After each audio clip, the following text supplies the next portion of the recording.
Sick of going through Twitter, Facebook, Instagram, AFL.com, trying to find all the relevant information just to make your Supercoach team better? Well, my name is Ben. I'm from Supercoach Insider, and of course you are, because you've already seen part one of this video where I went from Adelaide through to Hawthorn, and I'm kicking straight off back, going from Melbourne through to West Coast. So before you move on, please do like, subscribe, keep up that support, because we try and cover many different avenues here, and this is a first for me, so let me know that you like it so I can do more of it. Otherwise, I won't. Melbourne, let's go straight in. Interview with Richardson today. Grundy and Brayshaw are cooked. Now, Gawn, a 622k ruck, returned to full training a couple of weeks ago. Apparently, the week they actually did their hemi, they did like a load of 45 kilometers that week. So not surprising, definitely a lot of fitness happening at the Dees. Grundy, though, they came out and spoke about the split between forward and saying like these guys will go forward so that way they don't have to play huge minutes in the ruck and their role will depend on performance and the impact each game, which pretty much just rules out Gawn. It rules out Grundy. And the best thing to do now is not start with them. And if one of them gets DPP, you can reassess and pay up for them then. The other thing is that talking about more depth in their midfield rotation. So Pickett has been training more through the midfield.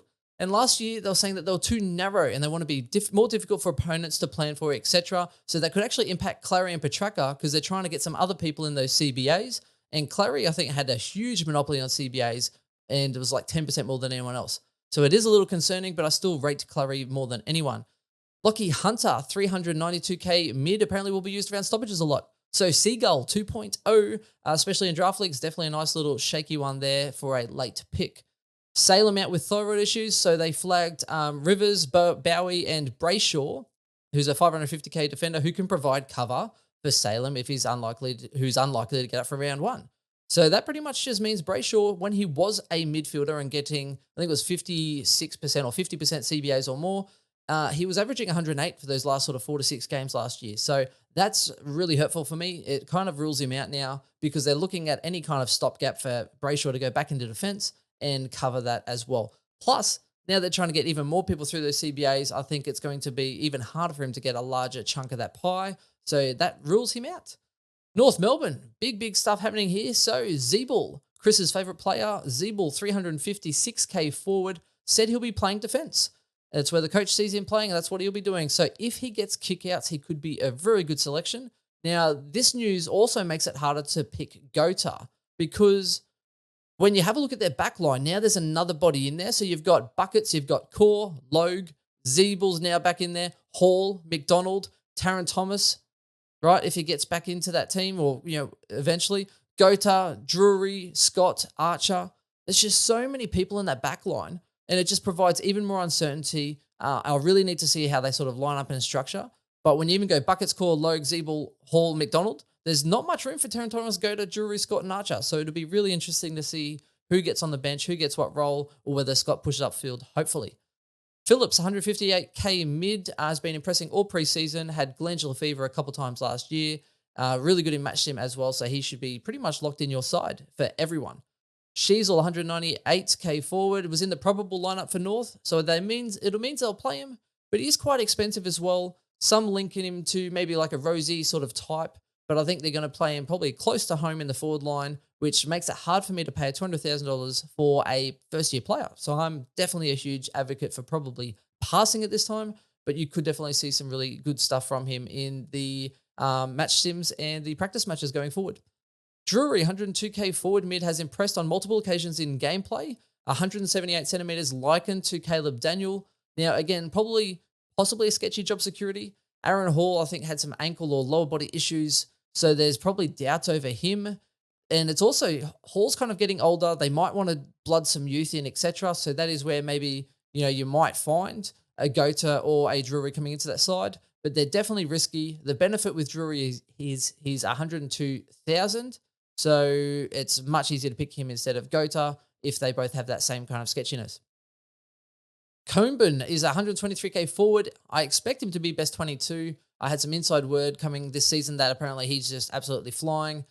Issue is I think he's kind of got like key sort of forward role, which means his scoring potential could be a question, but I do think he is in their best team. And Zerha, 351k forward, getting midfield minutes, so could improve his base for draft. I still don't think he's standard relevant, but it could actually improve his scoring output and one to watch and see. and he's a dynamic player. Port Adelaide, Finlayson, 456k forward, ruck, did a syndesmosis injury at the start of the month, could impact Lycett. They still expect him to make it back by the start of the season, but one to watch and monitor to see what happens and eventuates.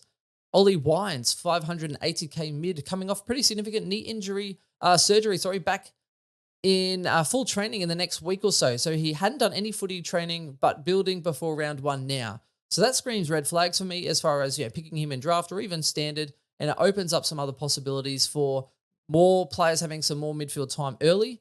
Wines wasn't huge for time on ground in general, so now he hasn't had much footy. He had that knee surgery and just kind of working his way back in now. I think it's going to be hard for him to kind of really impose himself. So I'm watching him, but I'm definitely looking at passing him on all reserves.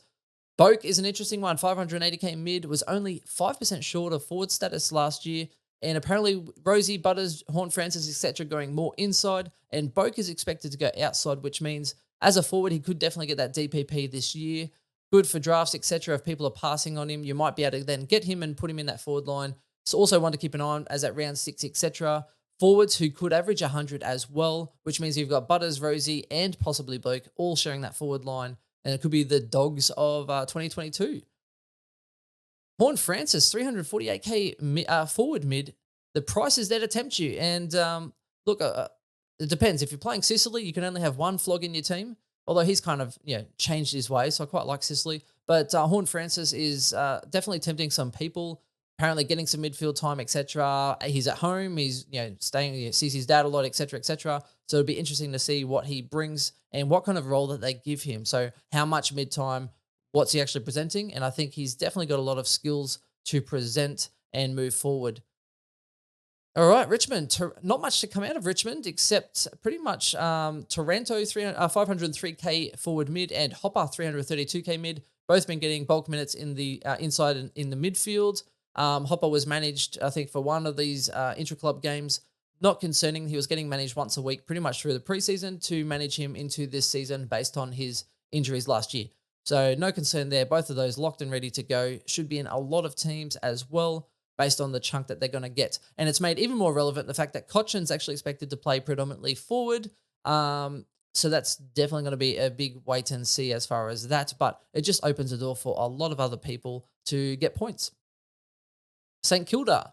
Caminiti, 102k forward, has signed up just through the DPP, I think, in the last 24 hours or so.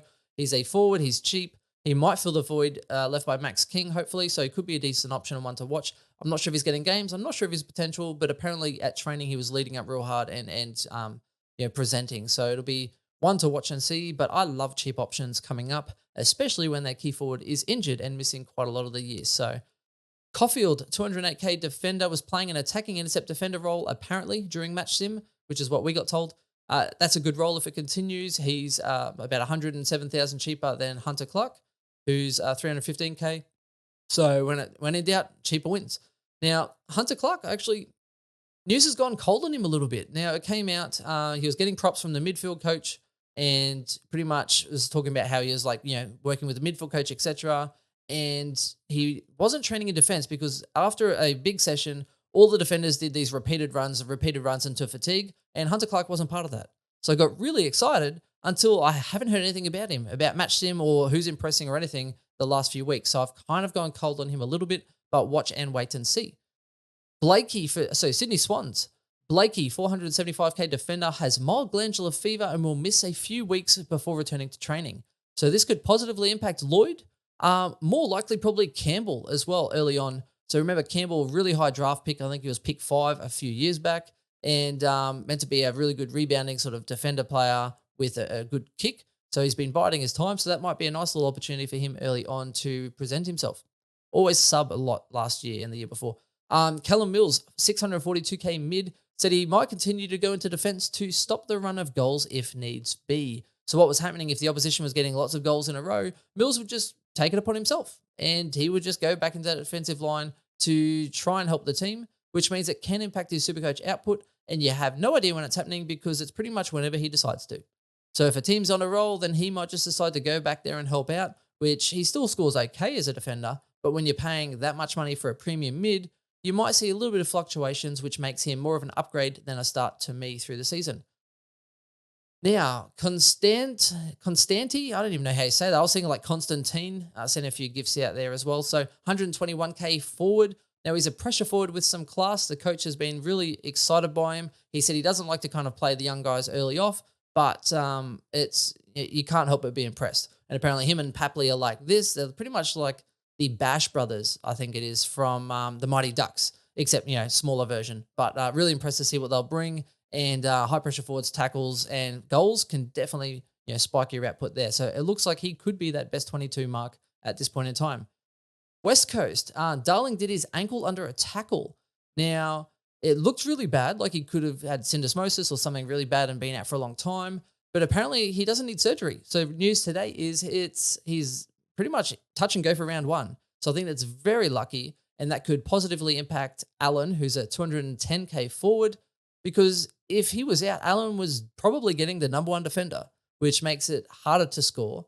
And so I think it appears okay now as far as Allen being back into your side. Still upset that Allen's not going to be taking any of the ruck. He's pretty much going to be a key forward, which isn't great. He's due to break out a little bit. I do think that. I think he's very impressive. But paying 210K for a key forward when I can pay 102K or 120K for a key forward like Combin, it's a hard sell, I tell you what, and even harder if Darling's out of that team. Elliot Yeo, here's a big one, 337K defender. He's splitting his time between defense and midfield, so Shuey is doing the same as far as in the match sim. They split their time there.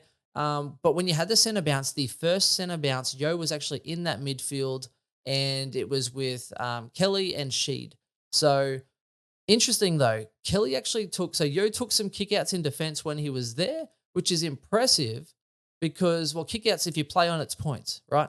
But what was even more impressive is that he actually shared that back line with Hearn and Witherden in the intra club, right? So they had 2 teams. He shared the same team as Hearn and Witherden, and he still got kickouts. So that's extremely impressive for me, which just provides even more clarity that I think that role will actually continue. So Elliot Yeo, I think, should be in everyone's side. Jinby, 171K defender mid, also impressing in that defensive line, but also getting midfield minutes. So a tall, strong player who really impressing. I think he's definitely in line for a round 1 berth, and he's an on-field option for me, whether that's in the defensive line or even in your midfield if you want to provide some security to move from that. But I think he's definitely a really great option. Hewitt, 148K mid, played half forward in the match sim, but also went and just did after that, doing some stoppage work with Jinby this week.